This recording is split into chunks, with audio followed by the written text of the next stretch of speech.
ప్రియమైన సహోదర సహోదరీమణులకు ప్రభువైన యేసుక్రీస్తు నామములో నా యొక్క వందనాలు శుభాలు తెలుపుతూ ఉన్నాను.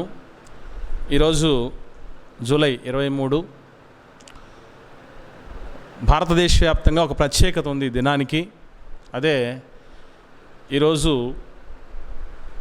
నేషనల్ బ్రాడ్కాస్టింగ్ డే, అంటే రాష్ట్రీయ ప్రసారణ దివస్ అనేటటువంటి పేరుతో దేశవ్యాప్తంగా ఈ దినాన్ని జరుపుకుంటారు. దీని వెనుక ఒక నేపథ్యం ఉంది. అదేంటంటే 1927 సంవత్సరంలో జూలై మాసం 23వ తారీఖున ముంబై నగరంలో మొట్టమొదటిసారిగా భారతదేశపు మొట్టమొదటి రేడియో కార్యక్రమం అనేది ఆకాశంలోనికి విడుదల చేయటం జరిగింది.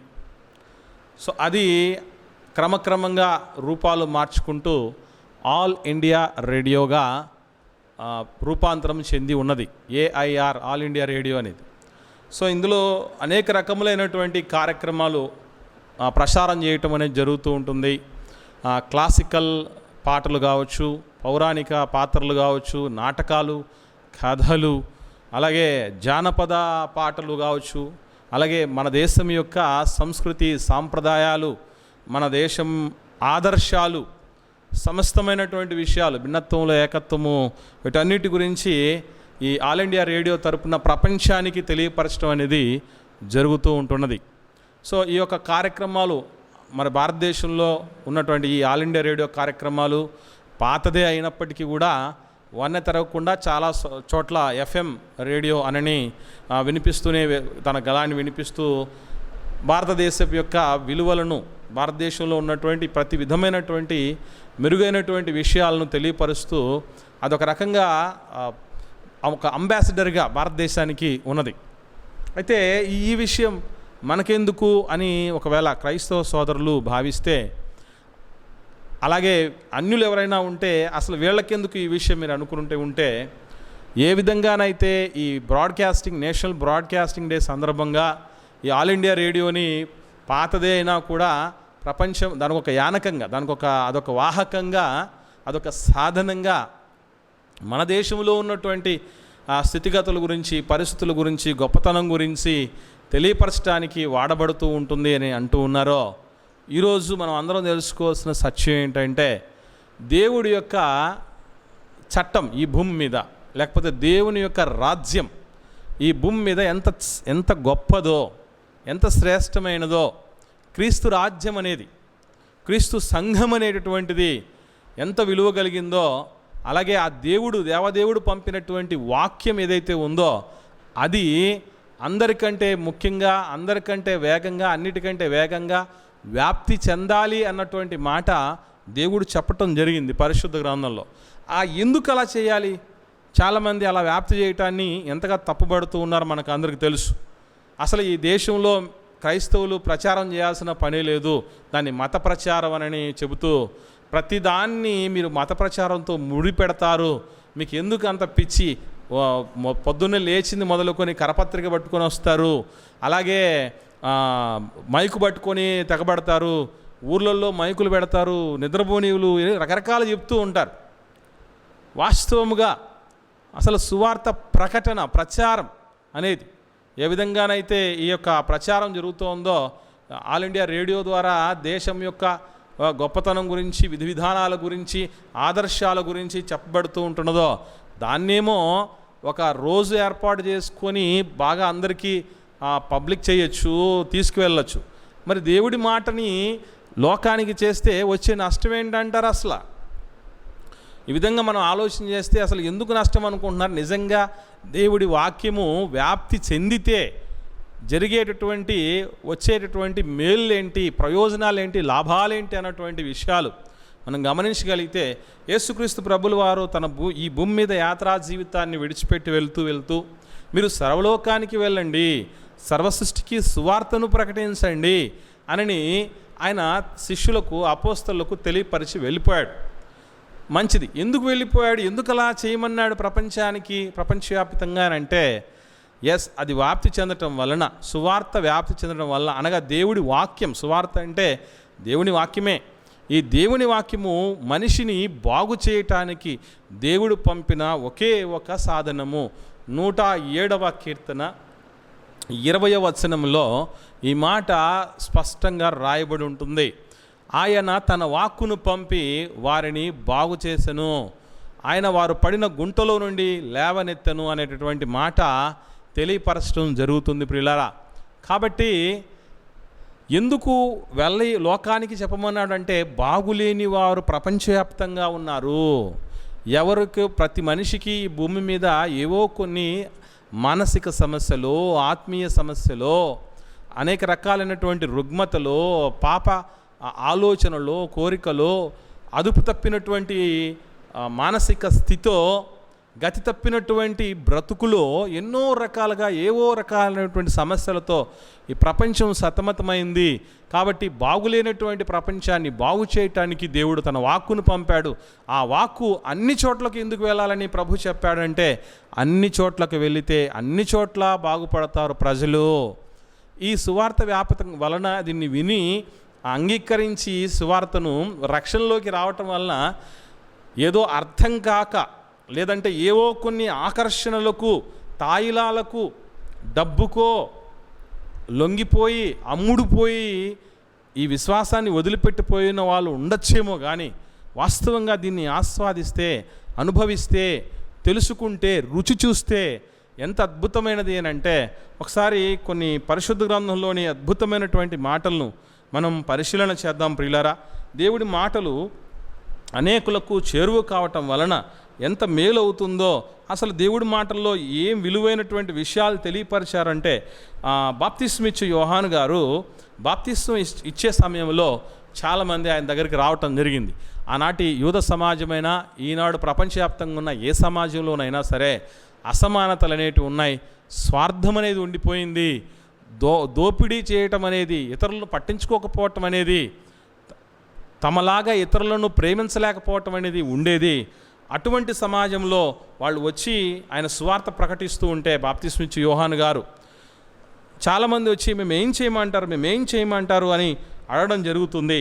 లూకాసు సువార్తలో 3వ అధ్యాయము 10వ వచనం నుండి మనం చూడగలిగితే, అందుకు జనులు అలాగైతే మేమేమి చేయవలెను అని అతనిని అడుగగా, అతడు 2 అంగీలు గలవాడు ఏమీ లేని వానికి ఇవ్వవలెను అనియు, ఆహారము గలవాడును అలాగే చేయవలననియు వారితో చెప్పెను. 2 అంగీలున్నోడు లేనోడికి ఇవ్వండి, అలాగే ఆహారం లేనటువంటి వాడికి నీ దగ్గర ఉంటే వాడు నీలో ఆ ఆహారంలో భాగం పంచు అని చెప్పటం జరిగింది. ఏమండి, ఇటువంటి బోధలు బ్యాన్ చేయాల్సినటువంటి, సువార్త మాకు అవసరం లేదనంటే ఇలాగా సాయం చేసేటటువంటి ఆదుకునే హస్తం మాకు వద్దు అని చెప్పినట్టే కదూ. ఎవరైనా లేనోడికి ఇస్తూ ఉంటే వద్దంటారండి? బుద్ధున్నోడు ఎవడైనా? తిండి లేనోడికి తిండి పెట్టమంటున్నారు, బట్టలు ఉన్నోడికి బట్ట ఇవ్వమని చెప్తున్నారు. ఈరోజు క్రైస్తవ మిషనరీలు అనేకము ప్రపంచవ్యాప్తంగా ఏం చేస్తున్నాయి? నిస్వార్థంగా అనేకులకు, ఎవరైతే లోకంలో అగ్రవర్ణాల వాళ్ళ యొక్క దాష్టీకానికి బలైపోయి ఉన్నటువంటి దిక్కుచోచని పరిస్థితుల్లో వైద్యం లేని వాళ్ళకి వైద్యం అందించినటువంటి చరిత్ర ఉన్నది క్రిస్టియానిటీకి. చదువు లేని వాళ్ళకి చదువు అందించినటువంటి పరిస్థితి ఉంది. సమానత లేని వాళ్ళకి సమానతనిచ్చినటువంటి పరిస్థితి ఉన్నది. దానిని కాదనుకుంటున్నారా? ఏమండి, ఇంకా చూస్తే ఇంకా ఏం చెప్తున్నాడు ఆయన చూడగలిగితేనండి. 12వ వచనంలో, సుంకరులను బాప్తిస్మము పొందవచ్చి, బోధకుడా మేమేమి చేయవలనని అతన్ని అడుగగా, అతడు మీకు నిర్ణయించబడిన దానికంటే ఎక్కువ తీసుకొనవద్దని వారితో చెప్పెను. ఈరోజు మీరు చూడండి, ఎక్కడ చూడండి ఎంఆర్పి, మ్యాక్సిమం రిటైల్ ప్రైస్ అనేది ఒకటి ఉంటుంది. అంటే దాని అర్థం ఏంటి? మ్యాక్సిమం అంటే గరిష్టం, అంతకంటే మించి ఎక్కువ తీసుకోకూడదు అని అర్థం ఒక వస్తువుని అమ్మేటప్పుడు. ఈరోజు ఎంఆర్పికి కూడా దొరుకుతున్నాయి ఏమన్నా వస్తువులు అని అంటే, ఎంఆర్పి ఎక్కడో ఉంటుంది, దానికి ఎక్కువ వేసి నువ్వు కొంటే కొను, లేదంటే చస్తే చావు అన్నటువంటి రీతిగా. అందున ఎటువంటి ప్రదేశాల్లో? బస్ స్టేషన్లలో, రైల్వే స్టేషన్లలో, ఎయిర్పోర్ట్లలో. అంటే అర్థం ఏంటి? నువ్వేదో పర్పస్ మీద జర్నీతో వచ్చావు, ఇంకా అక్కడి నుంచి నువ్వు పోలేవు. ఎందుకంటే అక్కడ పక్కకి వెళ్ళిపోతే నీవు వెళ్ళాల్సినటువంటి గమ్యం చేరుకోలేమో, ఎక్కాల్సిన బస్సు ట్రైను ఆ ఫ్లైట్ ఎక్కలేమని చచ్చినట్టు అక్కడ కొనేటువంటి పరిస్థితులు. ఈరోజు నిర్ణయించబడిన దానికంటే ఎక్కువ తీసుకొని స్వార్థంతో కూడగట్టుకొని లంచాలకు రుచి మరిగినటువంటి వాళ్ళు, తీసుకున్న జీతానికే సరైనటువంటి రీతిగా న్యాయం చేయలేనటువంటి వాళ్ళు ఎంతోమంది ఉన్నారు. ఇక్కడ ఈయన చెప్తున్నటువంటి మాట మీరు గమనించగలిగితే, బాప్తిస్మ యోహాను గారి ద్వారా దేవుడి మాట ఇదే, దీన్ని బ్రాడ్కాస్ట్ చేయాలి లోకానికి. ఇదిగో ఈ ఆదర్శాలు అవసరమైనవి మనిషిలోకి. అందుకే చెప్తున్నాడు, ఎవరైతే ట్యాక్స్ కలెక్ట్ చేస్తూ ఉన్నారో ఆ ట్యాక్స్, ఆ పన్నును ఎవరైతే కలెక్ట్ చేస్తున్నాడో గవర్నమెంట్ నిర్ణయించిన దానికంటే ఎక్కువ తీసుకోవద్దన్నాడు. ఈరోజు గవర్నమెంట్ నిర్ణయించిన దానికంటే ఎక్కువ తీసుకోకుండా పని చేస్తే మన దేశం అభివృద్ధి చెందిన దేశాల్లో ఒకటిగా ఉంటుందని చెప్తారు. ఏమండి, దేవుడు చెప్పటం వరకు చెప్పాడు.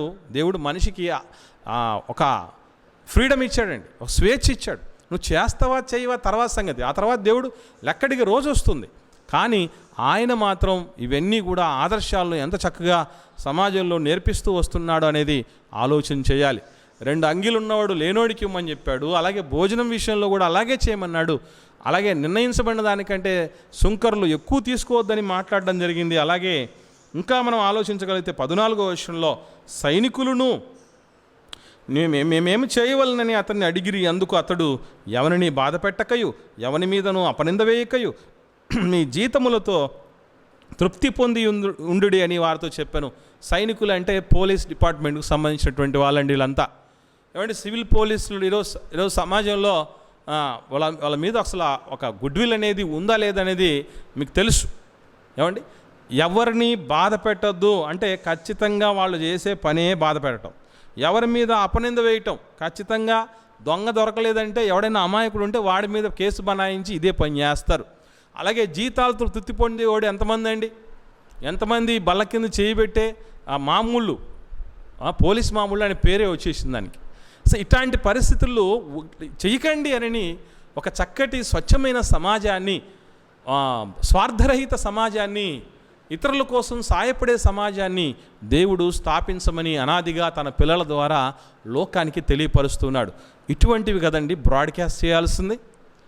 భారతదేశ ఔన్నత్యము గొప్పదే కాదని చెప్పలేదు, కానీ దానికి మించినటువంటి ఔన్నత్యము పరిశుద్ధ గ్రంథంలో దేవుడు రాయించడం జరిగింది. మన దేశంలో ఉన్నటువంటి ప్రతి పౌరుడే కాదు, ప్రపంచంలో ఉన్న ప్రతి పౌరుడు కూడా ఈ క్రొత్త నిబంధనలో పరిశుద్ధ గ్రంథంలో ఉన్నటువంటి ఆదర్శాలు నేర్చుకుంటే ఎంత మంచిదో. అంత మాత్రమే కాదు, పౌలు గారు కొరింథీయులకు రాసిన మొదటి పత్రికలో 7వ అధ్యాయంలో ఒక అద్భుతమైనటువంటి మాట మనందరికీ తెలుసు కదా. ఒక స్త్రీకి భర్త కొన్ని అనివార్య కారణాలను బట్టి చనిపోయినప్పుడు ఆమెను, మన దేశంలో 2 రకాలైనటువంటి దురాచారాలు ఉండేటివి. ఒకటి, భర్తతో పాటు భర్త శవం మీద ఆమెను కూడా కాల్చేసేటటువంటి వారు, దాన్నే సతీ సహగమనం అని అన్నారు. ఆ సతీ సహగమనాన్ని రూపుమాపారు రాజా రామ్మోహన్ రాయ్ అని చాలామంది చెప్తూ ఉంటారండి. అలాగనే అది కాకపోయినా భర్త చనిపోయాడు అని అంటే ఆమె జీవితకాలం విధవరాళ్ళుగానే ఉండిపోవాలి అనేటటువంటి సాంప్రదాయం కూడా ఉండేది. దాన్ని వితంతు పునర్వివాహ నిషేధం, వితంతు పునర్వివాహము అనేది జరగకుండా ఆపటమే అనేటటువంటి దురాచారం ఉండేది. ఇలాగా ఉన్నటువంటి సమాజంలో అభ్యుదయాలు చాలామంది తీసుకుని వచ్చారని చెప్తూ ఉంటారు, గమనించండి. కానీ అట్టి అభ్యుదయము 2000 సంవత్సరాల క్రితమే. ఈరోజు ప్రపంచవ్యాప్తంగా ఉన్నటువంటి, ప్రపంచంలో ఆరణ నేల మీద ఎన్ని అయితే గుర్తింపు పొందిన భాషలు ఉన్నాయో అన్ని భాషల్లోకి తర్జుమా చేయబడినటువంటి పరిశుద్ధ గ్రంథంలో ఎటువంటి ఆదర్శాలు దేవుడు రాయించడం జరిగింది అని అంటే, అపోస్తలుడైన పౌలు గారు కొరింథీయులకు రాసిన మొదటి పత్రిక 7వ అధ్యాయము 39వ వచనంలో 39 వచనం చాలు. భార్య తన భర్త బ్రతికి ఉన్నంత కాలము బద్ధురాలై ఉండును, భర్త మృతి పొందిన ఎడల ఆమెకిష్టమైన వానిని పెండ్లి చేసుకొనుటకు స్వతంత్రురాలై ఉండును, కానీ ప్రభునందు మాత్రమే పెండ్లి చేసుకొనవలెను. అంటే భర్త చనిపోయిన తర్వాత భర్తతో పాటు నువ్వు వెళ్ళి కాలిపోవడానికి పోవాల్సిన పని లేదు, సతీసాగం నువ్వు అవసరం లేదు. అలాగే నువ్వు జీవితకాలం విధవరాలుగా ఉండాల్సిన పని కూడా లేదు. కానీ మీరు ప్రభునందు మాత్రం పెళ్లి చేసుకోండి అని ఎందుకంటున్నారంటే, ప్రభునందు ఉన్నటువంటి వ్యక్తిని పెళ్లి చేసుకోవటం వలన ఆయన క్రీస్తు స్థానమందు ఉన్నాడని, భార్య సంఘం స్థానముందు ఉందని, కాబట్టి ఆ సంఘం కోసం క్రీస్తు ప్రాణాన్నే పెట్టి కడుపులో దాచుకున్నాడు కనుక అలా కడుపులో దాచుకుంటాడమ్మా నిన్ను, నిష్ఠూర పెట్టాడు, కాబట్టి ప్రభువునందున్నటువంటి అబ్బాయినే పెళ్లి చేసుకో అని దేవుడు వితంతు పునర్వివాహాన్ని దాదాపు 2000 సంవత్సరాల క్రితమే చేసుకోవచ్చు అన్నటువంటి ప్రోత్సాహకాన్ని ఇచ్చి ఆ చట్టాన్ని ఏర్పాటు చేశాడంటే ఏమండి, ఈ సాంస్కృతిక పునరుజ్జీవనము పరిశుద్ధ గ్రంథంలో ఉన్నది.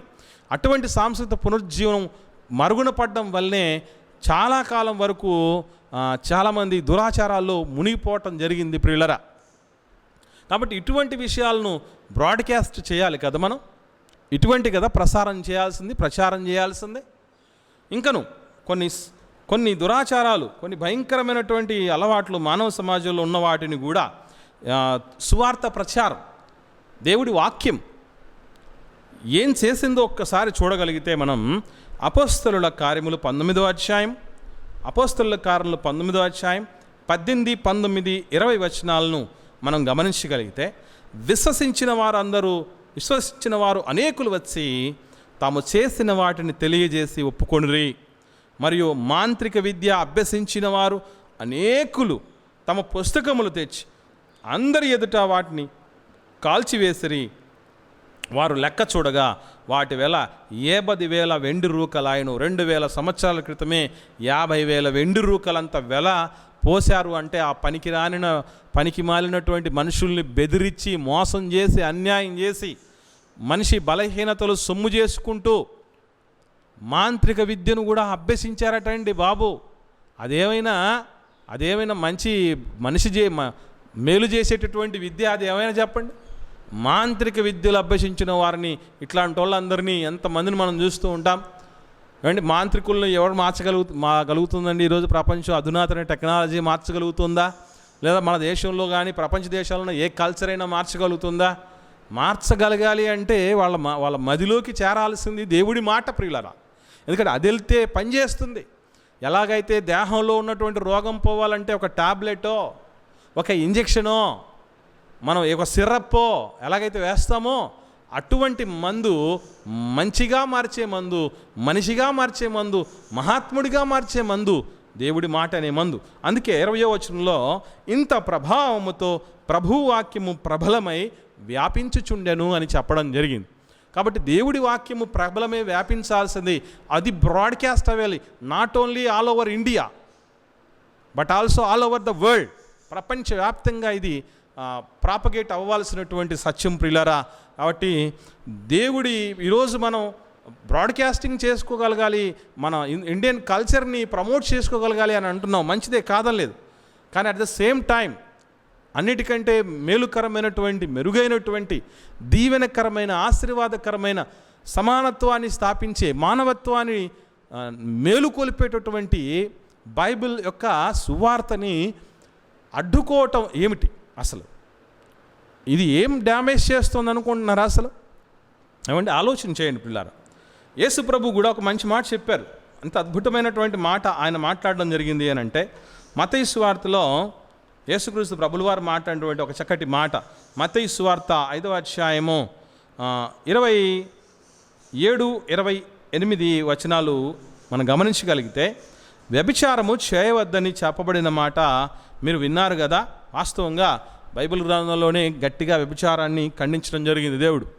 వ్యభిచరించకూడదని 10 ఆజ్ఞల్లో ఒక ఆజ్ఞగా గట్టిగా చేర్చి, వ్యభిచరించినటువంటి వాడికి హెచ్చరికలు జారీ చేసి తీర్పులు ఉంటాయని బుద్ధి చెప్పింది, జాగ్రత్త చేసింది, కట్టడి చేసింది. అంత మాత్రమే కాదు, అక్కడతో ఆగకుండా కొత్త నిబంధనలోకి వస్తే యేసుక్రీస్తు ప్రభులు వారు లోకం పుట్టినది మొదలుకొని మరుగు చేయబడినటువంటి సంగతిని చెప్పడం జరిగింది ఆయన.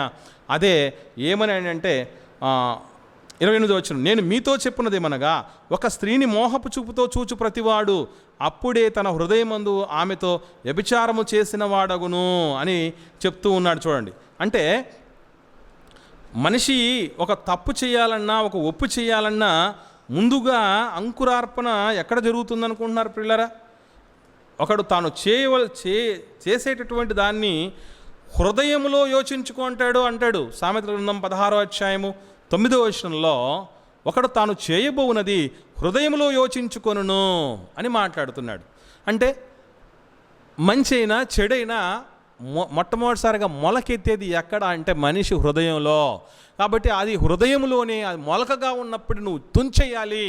అలా తుంచకపోతే అదే కార్యరూపం దాలుస్తుంది, అదే ఉన్మాదిగా మారుస్తుంది, అదే దుర్మార్గుడిగా మారుస్తుంది, అదే మృగముగా మారుస్తుంది అని యేసు ప్రభు మందెక్కడ వెయ్యాలో, వైద్యం ఎక్కడ మొదలు పెట్టాలో, ఎక్కడ నుంచి పెళ్ళగించాలో ఆయన మాట్లాడడం జరిగింది. మీరు గమనించండి. ఏమండి, మన మధ్యకాలంలో ఒకసారి ఏం జరిగిందంటే దాదాపుగా 1000 సంవత్సరాల పైచిలుకు సంవత్సరాల నుంచి కాలం నుంచి ఒక ప్రాచీనమైనటువంటి గుడి గోపురం ఉంది, గాలిగోపురం. హైందవ దేవాలయాల దగ్గర గాలిగోపురాలు అనేవి ఉంటూ ఉంటాయి. ఆ గాలిగోపురము ఉన్న పాటున అది కూలిపోయింది. ఇంత ప్రాచీనమైనటువంటి గాలిగోపురం ఉన్న పాటున ఎందుకు కూలిపోయింది? ఒక మంచి కట్టడమే కదా, అది పాతకాలంలో కట్టినటువంటి కట్టడం కదా అని ఎంక్వైరీ వేసింది ప్రభుత్వం. అలా ఎంక్వైరీ వేసినప్పుడు తెలిసింది ఏంటో తెలుసా ప్రియులారా? ఆ గాలిగోపురాల్లో ఎక్కువగా గాలి అలాగే సూర్యరశ్మి వ్యాప్తి చెందుతూ ఉంటుంది. అక్కడ ఎక్కువ పావురాలు ఉంటాయి. పావురాలకి సూర్యరశ్మికి గాలికి ఈ గోపురం కూలిపోవటానికి ఏటి సంబంధం అని మీరు అనుకుంటూ ఉన్నారేమో. వినండి, ఆ పావురాలు ఏం చేస్తూ ఉన్నాయంటే చాలా విత్తనాలను తింటూ ఉంటాయి. అవి వాటి యొక్క ఆహారంగా మనకు తెలుసు కదా, గింజల్ని. అలా తిన్నటువంటి విత్తనాల్లో ఒక మర్రి విత్తనం కూడా తినేసిందట. మర్రి విత్తనం తినేసిన తర్వాత అది తన యొక్క ఎక్స్క్రెటా అంటే దాని యొక్క విసర్జక పదార్థంగా వదిలేయటం జరిగింది. పెంటగా వదిలేయటం జరిగింది. వదిలేసినప్పుడు పెంట అనేది బేసిక్గా మంచి ఎరువు. ఆల్రెడీ దాంట్లో తేమ ఉంది, గాలి వీస్తోంది, సూర్యరశ్మి ఉంది. ఒక గింజ మొలకెత్తడానికి ఇంతకంటే అనుకూల వాతావరణం లేదు కదా. అలాగా ఆ గింజ దానిలో నుంచి దాని రెట్టలో నుంచి పడినటువంటి ఆ పావురపు రెట్టలో నుంచి బయటపడినటువంటి ఆ గింజ చిన్నగా మొలకై మొక్కై వృక్షమై మొత్తం వేర్లన్నీ కూడా పూర్తిగా ఆ యొక్క నిర్మాణంలోకి చొచ్చుకుపోయిందట. ఆ చొచ్చుకుపోవటం వల్ల ఉన్న పాటున అది కూలిపోవటం జరిగిందని. ఇది జరిగిన తర్వాత ఏమి తెలుసుకుంది గవర్నమెంట్ అని అంటే, గాలిగోపురాలు ఎక్కడైతే ఉంటున్నాయో అక్కడ రెగ్యులర్గా క్లీన్ చేయాలి. ఎందుకంటే ఈ యొక్క నెక్స్ట్ టైం ఇంకొక మర్రి విత్తనము బయటికి రాకూడదు, దానిలో నుంచి బయటకు వచ్చిన అది అంకురార్పణ చేసి అది కూలిపోకూడదు, జన నష్టము ఆస్తి నష్టం లాంటిది జరగకూడదు అన్నటువంటి ఆలోచన, ప్రాచీన కట్టడాలు నిలబెట్టుకోగలన్నటువంటి ఆలోచన చేయడం జరిగింది. ఇందులో ఏమి పరమార్థం ఉన్నదో తెలుసా ప్రియులారా? నిజంగా మర్రి వృక్షము అంత పెద్ద గాలిగోపురాన్ని మర్రి విత్తనము స్థానంలో ఉన్నప్పుడే తీసేసి ఉంటే ఇంత డ్యామేజ్ జరిగేది కాదు కదా. కాబట్టి విత్తనపు స్థానంలోనే, మొలక స్థానంలో పసిగట్టి దాన్ని తీసేయటం వల్ల చాలా సులభం ప్రియులారా. లేకపోతే పూర్తి నష్టం జరిగిపోతుంది. యేసు ప్రభు కూడా ఎన్ని 2000 సంవత్సరాల క్రితం ఎంత అద్భుతమైనటువంటి మాట చెప్పాడంటే, చూపు పోయింది అంటే అమ్మాయి మీదకి ముందు మనసు అదుపు తప్పింది, హృదయములో అంకురార్పణ జరిగింది, చూడర్రా అన్నటువంటి ఆలోచన పుట్టింది. అది ఆపుకోగలిగితే, అక్కడ ఆపుకోగలిగితే ఇక చూపు పోదు.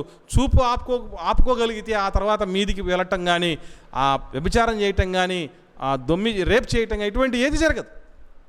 అంటే ప్రారంభంలోనే మొదల్లోనే తుంచెయ్యి అన్నటువంటి రీతిగా నేర ప్రవృత్తిని యేసుక్రీస్తు ప్రభులు వారు నేర్పించడం జరిగింది. ఇటువంటివి కదండి ప్రాపగేట్ చేయవలసింది. గమనించండి. అందుకే పౌలు గారు 2 సందర్భాల్లో అద్భుతమైనటువంటి విషయాలు చెప్తూ ఉన్నారు. అదేంటంటే తెస్సలోనికలకు రాసిన 2వ పత్రిక 3వ అధ్యాయం ప్రారంభంలో ఆయన చెప్పినటువంటి మాట ఏంటంటే, తుదకు సహోదరులారా మీలో నెరవేరుచున్నట్లు ప్రభువు వాక్యము శీఘ్రముగా వ్యాపించి మహిమపరచబడు నిమిత్తము మా కోసం ప్రార్థన చేయండి అని అంటాడు ఆయన. సో దేవుడి వాక్యము లోకానికి శీఘ్రంగా వ్యాపించాల్సింది. అలా వ్యాపిస్తే ఇదిగో మనిషిలో ఉన్న స్వార్థపరాయణత పోతుంది, మనిషిలో గూడుగట్టుకున్నటువంటి అంధవిశ్వాసాలు రూపుమాపబడతాయి, మనిషిలో గూడుగట్టుకున్నటువంటి ఇదిగో మనుషుల్ని భయపెట్టేటటువంటి మాంత్రిక విద్యలు మటుమాయమైపోతాయి. మనిషిలో గూడుగట్టుకున్న నేర ప్రవృత్తి ప్రారంభములోనే తుంచివేయబడుతుంది. అందుకే అది మహిమపరచబడాలి, అది బ్రాడ్కాస్ట్ అవ్వాలి, అది ప్రసారం అయిపోవాలి, అన్ని చోట్లకు వ్యాప్తి చెందాలి, అందరూ బాగైపోవాలి, అందరూ పరలోకం రావాలి, అందరూ క్రీస్తు రక్షణలోనికి రాగలగాలి అని ఆ వాక్యము వ్యాప్తి చెందాలన్నారు. తప్ప మాకేదో టైం లేక లేదంటే ఏదో పని లేక వచ్చి చెప్తున్నటువంటి ఆ మాటలు కాదు ప్రియులారా. దేవుని పిల్లలు ఎంతో ఆవేదనతో, ప్రేమతో ఎక్కడ నశించిపోతారో, నాశనమైపోతారో అన్నటువంటి మా సహోదరులు, మా సహోదరులని క్రైస్తవ సోదరులు తపన పడుతూ మీ మధ్యకు వస్తున్నారు పిల్లారా. ఏమండి, మంచి మాట. ఇంకోటి ఏంటంటే, ఆయన చాలా సందర్భాల్లో ఖైదుకు గురి కావాల్సి వచ్చింది, చెరసాల్లోకి వెళ్ళాల్సి వచ్చింది. ఎందుకు? దొంగతనం చేసినందుకు కాదు, అన్యాయం చేసినందుకు కాదు, అక్రమం చేసినందుకు కాదు, ఎవరినో పాడు చేసినందుకు కాదు, ఎవరినో చంపినందుకు కాదు ప్రియులారా, కేవలము సత్యము చెప్పినందుకు. ఈరోజు మన దేశంలో చాలామంది సత్యాన్నే చెప్పినందుకు అపార్థం చేసుకుంటున్నారు కదా. అట్లాగా అలా మంచి చేసినందుకే అందరూ కూడా అపార్థం చేసుకుంటూ ఉన్నా కూడా, ఆయన జైల్లోకి వెళ్ళినా కూడా ఆయన అన్నటువంటి మాట ఒక అద్భుతమైనటువంటి మాట ఉంది. తిమోతికి రాసిన 2వ పత్రిక 2వ అధ్యాయము 9వ వచనంలో, నేను నేరస్తుడనై ఉన్నట్టు ఆ సువార్త విషయమై సంఖ్యలతో బంధింపబడి శ్రమపడుచున్నాను, అయినను దేవుని వాక్యము బంధింపబడి ఉండలేదు. దేవుడి వాక్యం బంధించబడి ఉండాల్సిన పని లేదు ప్రియులారా. అవి మెడిసిన్స్. మనిషి రోగానికి, మనిషి పాపమనే, అవిధేయతనే, దుష్టత్వమనే, దుర్మార్గమనే, స్వార్థమనే అవిధేయతకు మంచి మందులు, ఔషధ గుళికలండి పరిశుద్ధ గ్రంథంలోని మాటలు. ఇవి తెలియక చాలామంది వాటిని రగిలించేస్తున్నారు, కాల్చేస్తున్నారు. కాలిస్తే కనుమరుగైపోయే నీతి అనుకుంటున్నారా అది? No no no. ఎంత కాలుస్తూ ఉన్నా కూడా అంతగా ప్రేమించేటటువంటి అనిర్వచనీయమైనటువంటి ప్రేమ, అద్వితీయమైనటువంటి ప్రేమ పుస్తకం అది. కాబట్టి ప్రియులారా, ఈ పరిశుద్ధ గ్రంథంలో ఉన్న విషయాలు లోకానికి మేలుకరంగా, మేలుకొలుపుకరంగా బ్రాడ్కాస్ట్ అవ్వవలసినటువంటి ఆవశ్యకత ఎంతైనా ఉన్నది కనుక, దయచేసి ఎవరైతే ఆటంకపరుస్తూ ఉన్నారో, ఎవరైతే ఆటంకపరుస్తున్నారని వెనకడుగు వేస్తున్నారో వాళ్ళు ఒక్కసారి పునరాలోచన చేసుకొని దేవుడి చిత్తానుసారంగా దేవుడి చిత్తాన్ని అనేకులకు తెలియపరిచి అనేకులు బాగుపరచాలని, తద్వారా క్రీస్తు ప్రేమను వారికి చాటాలని ప్రేమతో నేను మనవి చేస్తూ సందేశాన్ని ముగిస్తున్నాను.